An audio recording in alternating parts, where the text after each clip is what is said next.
Rojas. People ask me a lot of times whether a large Fresnel lens can be used to heat crushed asphalt to fill in potholes or to work on larger areas.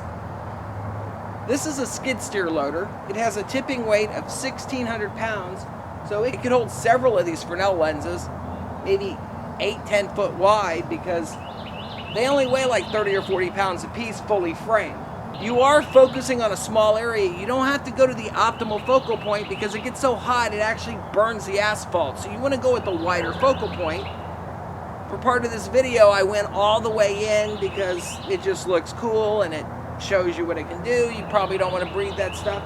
But at the wider focal point, you can do an area of about 1 foot. It takes about 3 or 4 minutes to sit in that area and heat it up. So to do a whole road, probably not practical unless you had a lot of Fresnel lenses and a lot of these. The machinery for it, obviously, it's made for that purpose and it'll work a lot better than this will.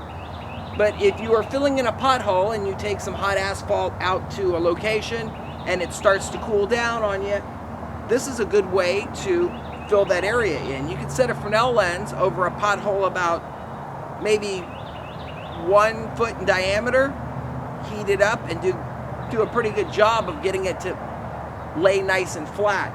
It's going to take a little bit longer. You need a clear sunny day, obviously. We have a beautiful day. The weather's been awesome. And you don't need a skid steer. You could set something up. This just looks cooler because we can raise this up, do whatever we want with it. And the skid steer acts as a helio track. I can adjust it whichever direction I want. Obviously, you don't want to catch your equipment on fire. You don't want to run over any hot areas with your tires because it could probably damage it. So this is one good use for concentrated sunlight for smaller areas with crushed asphalt using power equipment. I'm your host, Dan Rojas. Thank you for watching and enjoy our videos.